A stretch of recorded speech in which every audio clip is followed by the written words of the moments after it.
Hello दोस्तों, नमस्कार। आज की अभी की सबसे बड़ी खबर आपको बता रहे हैं, लेकिन उससे पहले वीडियो को लाइक नहीं किया तो लाइक करके चैनल को सब्सक्राइब करके बेल आइकन दबा के कमेंट में जय हिंद कहिएगा। बात करें बड़ी खबर की, जहां पाकिस्तानी नेता का राहुल गांधी की तारीफ करना है चिंताजनक। राजनाथ सिंह ने कांग्रेस से ये कहते हुए मांगा है स्पष्टीकरण। जी हां, पाकिस्तान के एक नेता द्वारा कांग्रेस सांसद राहुल गांधी की तारीफ करने पर केंद्रीय रक्षा मंत्री राजनाथ सिंह ने सवाल खड़े किए हैं। उन्होंने कहा है कि पाकिस्तान के पूर्व मंत्री फवाद हुसैन का राहुल गांधी की तारीफ करना बहुत बड़ा चिंता का विषय है। उन्होंने इस पर कांग्रेस से स्पष्टीकरण की मांग की है। राजनाथ सिंह ने कहा कि भारत को अनस्टेबल करने वाला देश यानी अस्थिर करने वाला देश राहुल गांधी की तारीफ कर रहा है। इस पर कांग्रेस को सफाई पेश करना चाहिए। एक साक्षात्कार में राजनाथ सिंह ने पाकिस्तान से कांग्रेस के संबंध पर भी सवाल उठाया। उन्होंने कहा कि एक ऐसे देश के इस प्रेम के पीछे कोई वजह तो जरूर होगी जो भारत को अस्थिर करने का प्रयास करता रहा है, अनस्टेबल करने का प्रयास करता रहा है। ये बड़ी चिंता का विषय है और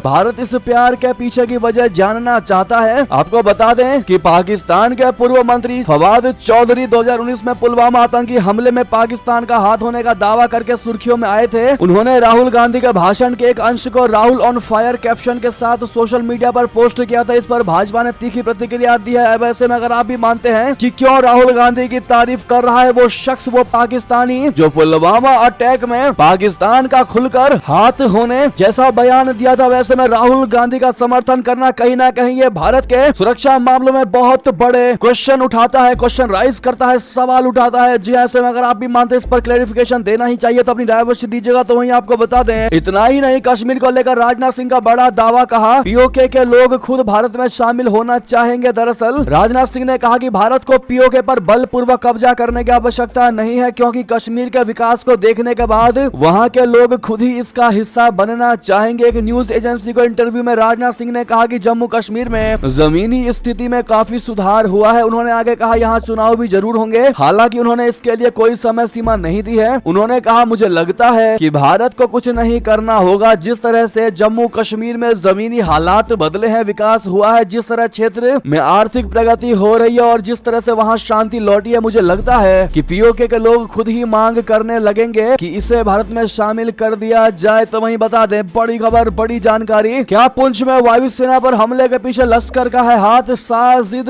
जट से जुड़े 4 गुर्गे रडार पर, बच पाना उनका मुश्किल। जी हां, जम्मू कश्मीर के पुंछ जिले में भारतीय वायुसेना के काफिले पर हमले में शामिल आतंकवादियों को पकड़ने का अभियान रविवार दूसरे दिन भी जारी रहा, यानी आज। अधिकारियों ने बताया कि जिले के सुरनकोट इलाके में शाह सितार के पास शनिवार शाम हुए हमले में वायुसेना के 5 कर्मी घायल हो गए थे, जिनमें से एक ने सैन्य अस्पताल में दम तोड़ दिया। जिन्होंने कहा कि आतंकवादियों का सफाया करने के लिए शाह सितार, गुरसाई, सनाई और शीन दारा टॉप समेत कई इलाकों में सेना व पुलिस का संयुक्त अभियान जारी है। अधिकारियों ने बताया कि माना यह जा रहा है कि हमले के बाद आतंकवादी जंगल में भाग गए। उन्होंने कहा कि आतंकवादियों के साथ अब तक कोई संपर्क नहीं हुआ है और सुरक्षा कर्मियों का तलाश अभियान जारी है। जी हाँ, न्यूज 18 की रिपोर्ट के मुताबिक पुंछ में वायुसेना के काफिले पर हमले के पीछे साजिद जट की ओर से ट्रेंड लश्कर तैयबा के 4 आतंकी थे। रक्षा मामलों से जुड़े सूत्रों के हवाले से ये जानकारी सामने आई है। अब ऐसे में सबसे बड़ा सवाल ये उठ रहा है कि आखिर कब तक शहादत देते रहेंगे हमारे जांबाज सैनिक?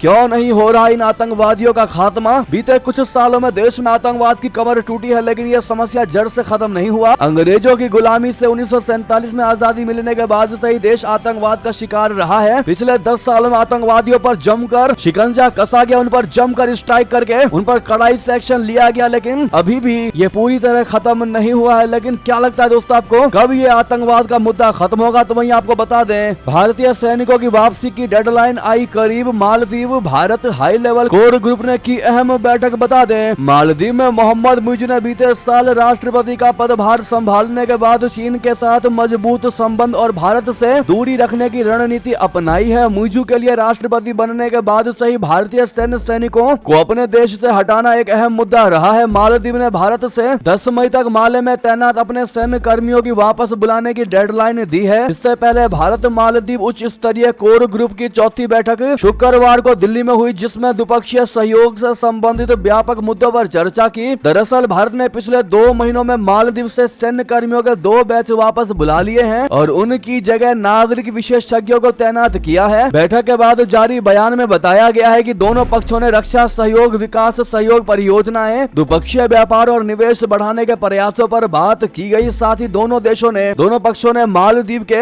लोगों को मानवीय और चिकित्सा सेवाएं प्रदान करने वाले भारतीय विमानन प्लेटफार्मों के निरंतर संचालन को सक्षम करने के लिए चल रहे प्रयासों की भी समीक्षा की। साथ ही साथ बता दें, अमेरिकी राष्ट्रपति की सुरक्षा में सबसे बड़ी चूक की सबसे बड़ी खबर, व्हाइट हाउस के गेट से टकराई कार। 4 महीने में यह दूसरी बड़ी घटना। जी हां, अमेरिकी राष्ट्रपति के आधिकारिक आवास एवं कार्यालय व्हाइट हाउस के एक द्वार से शनिवार रात एक वाहन से टकरा जाने के कारण चालक की मौत हो गई। कानून प्रवर्तन अधिकारियों ने यह जानकारी दी। अधिकारियों ने बताया कि इस मामले की जांच केवल एक यातायात दुर्घटना के रूप में की जा रही है और राष्ट्रपति के आवास को कोई खतरा नहीं है। अमेरिकी खुफिया सेवा ने एक बयान में बताया है कि व्हाइट हाउस परिसर की बाहरी परिधि के एक द्वार से रात लगभग 10:30 बजे एक वाहन टकरा गया और इस दुर्घटना के बाद चालक वाहन में मृत पाया गया। वॉशिंगटन मेट्रोपॉलिटन पुलिस विभाग ने कहा कि वाहन 15th स्ट्रीट और पेंसिल्वेनिया एवेन्यू NW के चौराहे पर एक सुरक्षा अवरोधक से टकरा गया। तो वहीं बता दें, जयशंकर जी ने जो बाइडेन की टिप्पणी को किया खारिज। कहा, भारत जेनोफिक नहीं बल्कि बहुत खुला और स्वागत करने वाला। जी हां, विदेश मंत्री जयशंकर जी ने अमेरिकी राष्ट्रपति बाइडेन की भारत को जेनोफोबिक की बताने वाली टिप्पणी को खारिज कर दिया और इस बात पर जोर दिया है कि देश विविध समाजों के लोगों के लिए खुला और स्वागत करने वाला रहा है। जयशंकर जी ने कहा कि प्रधानमंत्री नरेंद्र मोदी के नेतृत्व वाली सरकार द्वारा लाया गया नागरिकता संशोधन अधिनियम यानी CAA भारत के स्वागत योग्य दृष्टिकोण को दर्शाता है। बाइडेन द्वारा इस्तेमाल किए गए जेनोफोबिक शब्द का मतलब एक तरीके से डर को कहा जाता है जो बाहरी लोगों को आने से रोकता है। अब ऐसे में जयशंकर जी की इस बात का अगर आप भी समर्थन करते हैं तो बाइडेन के उस बयान पर आप क्या कहना चाहेंगे, बताइएगा जरूर। तो वहीं आपको बता दें, चीन के राष्ट्रपति शी जिनपिंग आज पहुंच सकते हैं फ्रांस। मैक्रोन ने आर्थिक संबंधों में बदलाव लाने का किया है आह्वान। दरअसल चीन के राष्ट्रपति शी जिनपिंग जल्द ही फ्रांस की यात्रा पर जा सकते हैं। इस बीच फ्रांसीसी राष्ट्रपति इमैनुअल मैक्रोन ने ड्रैगन के साथ देश के आर्थिक संबंधों में बदलाव लाने का आह्वान किया। उन्होंने कहा कि यूरोप चीन के साथ अपने आर्थिक संबंधों में अधिक पारस्परिकता चाहता है ताकि आर्थिक सुरक्षा बेहतर हो सके। मैक्रोन ने अपडेट को लेकर इटालियन शब्द एगिरोनामेंटो का इस्तेमाल करते हुए कहा, मैं संबंधों में बदलाव लाने का आह्वान कर रहा हूं क्योंकि चीन कई क्षेत्रों में अधिक ताकतवर है और यूरोप को बड़े पैमाने पर निर्यात करता है। तो वहीं बता दें, पाकिस्तान में गेहूं घोटाला 300 अरब रुपए का नुकसान। शहबाज ने कहा, सब कुछ देश के सामने रखेंगे। जी हां, आटे के लिए तरसने वाले पाकिस्तान में गेहूं आयात घोटाला सामने आया है। इस घोटाले के कारण सरकारी खजाने को 300 अरब रुपए से ज्यादा का नुकसान हुआ है। घोटाले के खुलासे के बाद प्रधानमंत्री शहबाज शरीफ चारों तरफ से घिर गए हैं। ऐसे में उन्होंने ऐलान किया है कि उनकी सरकार गेहूं आयातक घोटाले के लिए जिम्मेदार लोगों के संबंध में सब कुछ लोगों के सामने रखेगी। उन्होंने इस मामले की जांच का नेतृत्व करने वाले नौकरशाह और कैबिनेट डिवीजन सचिव कामरान अली अफजल के साथ एक बैठक के दौरान पीएम शहबाज ने कहा कि हम सब कुछ देश के सामने रखेंगे। तो वहीं बता दें, कनाडा में 3 भारतीयों की गिरफ्तारी पर भारत का करारा जवाब। जयशंकर जी ने कहा, सिर्फ आरोप लगाता है, कनाडा सबूत नहीं दिखाता। जी हां, कनाडा ने खालिस्तानी आतंकवादी हरदीप सिंह निज्जर की हत्या के मामले में 3 लोगों को जो गिरफ्तार किया है। अब कनाडा के पुलिस प्रशासन का कहना है कि गिरफ्तार किए गए लोग भारतीय मूल के हैं। इसके बाद एक बार फिर से भारत कनाडा के बीच वाक युद्ध यानी कि ओरल वार शुरू हो चुका है। इस मामले को लेकर अब तक कनाडा की तमाम उकसावे वाली कार्रवाई के बावजूद भारत ने डिप्लोमेटिक चैनल से कनाडा को माकूल और करारा जवाब दिया है। विदेश मंत्री जयशंकर जी ने ऐसे आरोपों पर पलटवार करते हुए कहा कि कनाडा कभी भी कोई सबूत नहीं देता है बल्कि वो अपने देश में होने वाले अपराधों के लिए भारत को जिम्मेदार ठहराता है। उन्होंने ये भी कहा कि मैंने देखा कि 3 लोगों को गिरफ्तार किया गया है, वो स्पष्ट रूप से किसी प्रकार की गिरोह पृष्ठभूमि वाले भारतीय हैं। हम कनाडा पुलिस द्वारा हमें उनके बारे में और अधिक जानकारी देने का इंतजार करेंगे। आमतौर पर अगर आपके पास कोई पॉलिटिकल एजेंडा नहीं है तो आप सबूत पेश करते हैं, हवा में बयानबाजी नहीं करते। तो वहीं आपको बता दें, यूनाइटेड नेशन में राजदूत रुचिरा कंबोज ने कहा, भारत का पंचायती राज महिला नेतृत्व को आगे बढ़ाने की अनूठी प्रणाली, देश को इस पर है गर्व। जी हां, संयुक्त राष्ट्र में भारत की स्थायी राजदूत रुचिरा कंबोज ने भारत के पंचायती राज को प्रत्यक्ष लोकतंत्र का उत्कृष्ट उदाहरण बताया और कहा कि पारंपरिक बाधाओं को लांघने वाली महिला नेताओं ने अपने समुदायों में क्रांति ला दी है। कंबोज ने शुक्रवार को यहाँ कहा कि भारत को ग्रामीण प्रशासन की एक अनूठी प्रणाली पर गर्व है जिसे पंचायती राज के नाम से जाना जाता है। ये जमीनी स्तर पर विकेंद्रीकृत